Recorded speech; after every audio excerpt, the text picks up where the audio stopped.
Thanks, Monica. Lots of people think of time off during the holidays, taking it easy at home, but did you know this might be a great time to boost your career? Career coach and author Darcy Eikenberg joining us this morning. She's the author of this book, Red Cape Rescue, Save Your Career Without Leaving Your Job. Most of us basically slack off. I don't want to say it, Darcy, but a lot of people take it easy during the holidays. What can we do?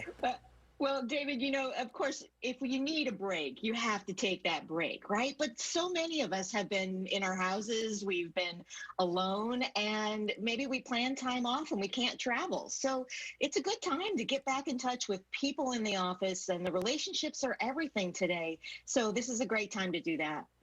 So we're talking about having maybe a conversation or having a dialogue with your bosses that you usually wouldn't have during the normal work period.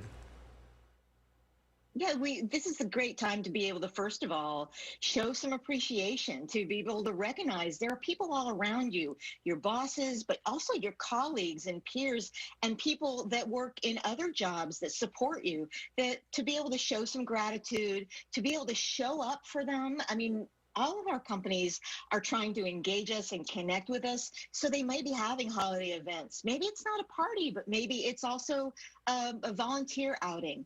All these types of things can really help to be visible. And when you're visible, you are considered for more. Visibility equals viability in so many ways. And Darcy, obviously, we're in December now. How important is it to have that connection with your employees, with your bosses, so that you can look ahead for the next year, so you can talk about your goals going into 2022?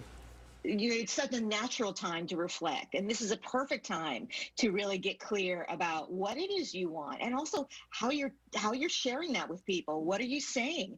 I mean, to be focused on next year is it's the great time to be able to know, what do you really want?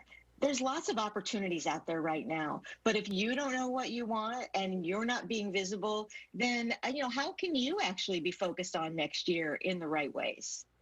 Darcy Eikenberg, thank you so much for joining us this morning. Some very useful tips. I think a lot of people think about the holidays, think about taking it easy, but you bring up some good points with having those connections that you usually wouldn't have during that time of year. Great time to connect. Happy holidays, David. Happy holidays. Thanks so much. I like that. Another good point is when you go to these holiday parties, the bosses, your managers, they like to drink a little. I mean, we don't want to say it. We don't want to name names. I don't know about you, but I feel like people tend to be happier when they drink and just more loose when they talk. And so maybe it's not the right time to come out and say, hey, what about that raise? But kind of like, I've been doing a lot of hard work for you these past couple of days, filling in on the anchor desk. Well, yeah, I mean, I don't want to say it, but I mean, now that we're here and if you're watching, bosses. We could all use a raise. Yeah, a little bump, right? That was interesting. I've never heard that before because usually we do take off. As a matter of fact, I'm taking off next week, so I guess I'm not going to get that raise. Right. Okay, thank you. That was a good interview. All right, your time right now is 7:49. Up next.